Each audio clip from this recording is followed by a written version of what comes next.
Welcome back to Nasdaq Trade Talks. I'm your host, Jill Malandrino, Global Markets Reporter at Nasdaq. We've been coming to you live from Georgetown University at the DC Blockchain Summit. Joining me for this segment, we have Joe Lapshire. He is with the Emerging Technology and Cloud Development Group over at General Electric.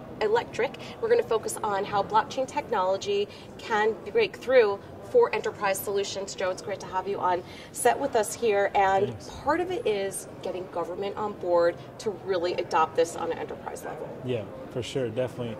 I mean, one of the use cases we're seeing is for accounting purposes, getting ready for audits. If ourselves and our external auditors come up with a blockchain solution, it doesn't really work unless the SEC is on board. So it's really important for there to be really good synergies between the public and private sector.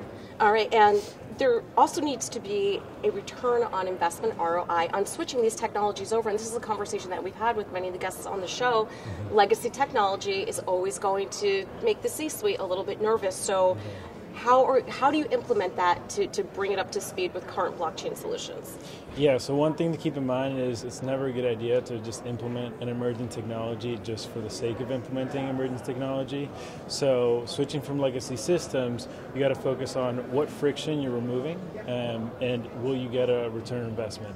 So it's really important to keep it in mind, understand what those costs that you're removing of having that middleman, and see when you'll see the fruition.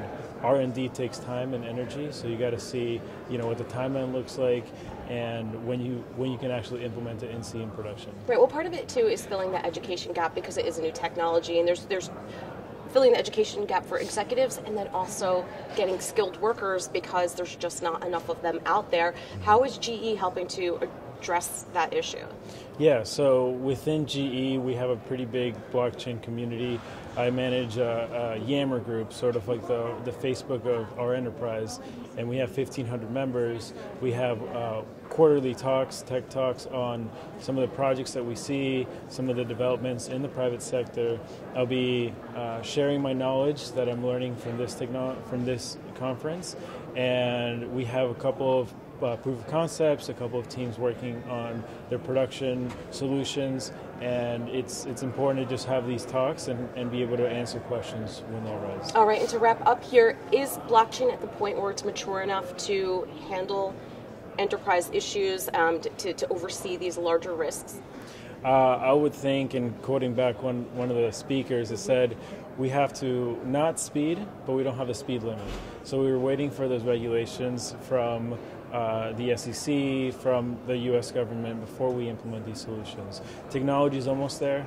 We still have some security breaches, like Ethereum Classic just had another breach, but we're almost there. I would say another 2 to 3 year runway.